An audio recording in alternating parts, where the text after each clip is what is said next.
Hey, what's up? This is Matty from Memphis May Fire, and you're watching HeartSupport.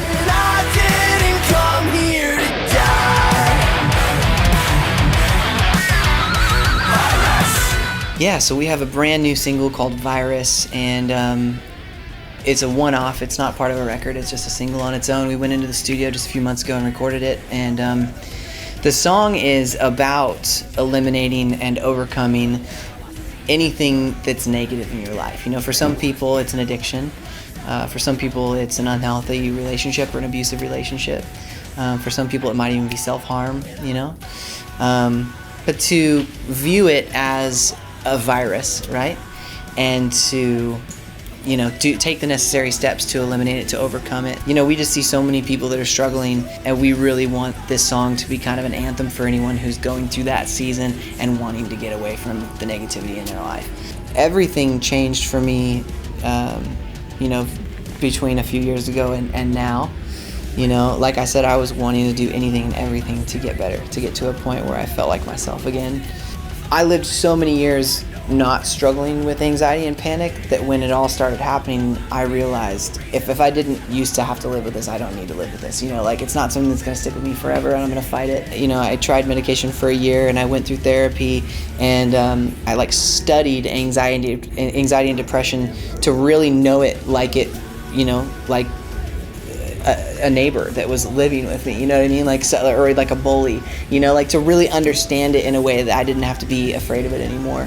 And I fought hard through it, you know. I fought hard because I knew what it was like to be happy, and I wanted to be happy again, you know. So I want to encourage anyone that's struggling with those things now. If you feel like you're never going to be able to claw yourself out of that hole, just know that if you take one step at a time and you really do fight to get back to where you used to be, or maybe just to get to a better place than you've ever been before, it is real. It does happen. Hope is real when it comes to these things. I think, you know, step one, just talk about it with someone. You know, for me, therapy was amazing. You know, I think that therapy is looked at a lot of times like it's for crazy people. And Hollywood and media has made it out to look like, well, if you're gonna go to therapy, like there's something wrong with you. Man, I've never met a single person in my life that couldn't have benefited from therapy, you know? I think that God created us to be in communication and in fellowship with other people. You know, like for me, when I was in like math class in high school, I would have the hardest times figuring out a problem, and then I'd be like, teacher, come over here, and they would come over and I'd be like, when you do this and this, it doesn't add, and I'd be like, oh, it does make sense. It's like something about speaking it out, speaking a problem out and talking about it. It's like it connects dots in your brain, you know? So if you're struggling with addiction, or if you have a relationship that's unhealthy, or if you're struggling with self-harm, get together with someone who cares about you, whether it be a family member or a friend or a therapist, and talk it out, because it's amazing what you can accomplish just by being honest, just by opening up about things. I was raised in a way where therapy and problems weren't often like discussed or talked about, you know what I mean? I was always just told like, oh, like pray about it and it'll go away.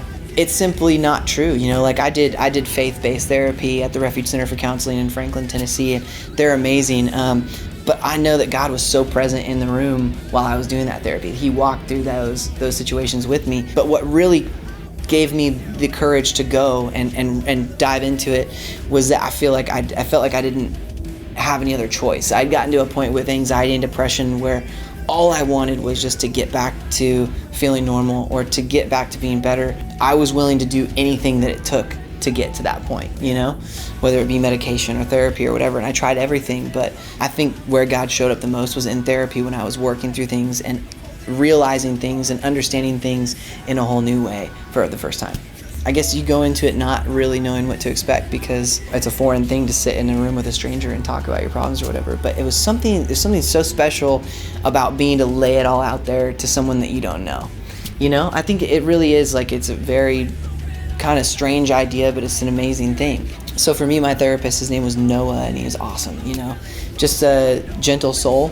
And it was funny because like he didn't really ever have to say much, you know. It was like I was just speaking it out and working it out, but I needed him there to kind of coach me through it, I guess. And I learned so much about myself, so many things about my childhood that I didn't realize were affecting me, and things about my present that I didn't realize I was doing. And so, yeah, I think it might be a little awkward at first when you're just getting to know somebody, but Oh man, it's so worth it. Yeah. 'Cause you're just a virus and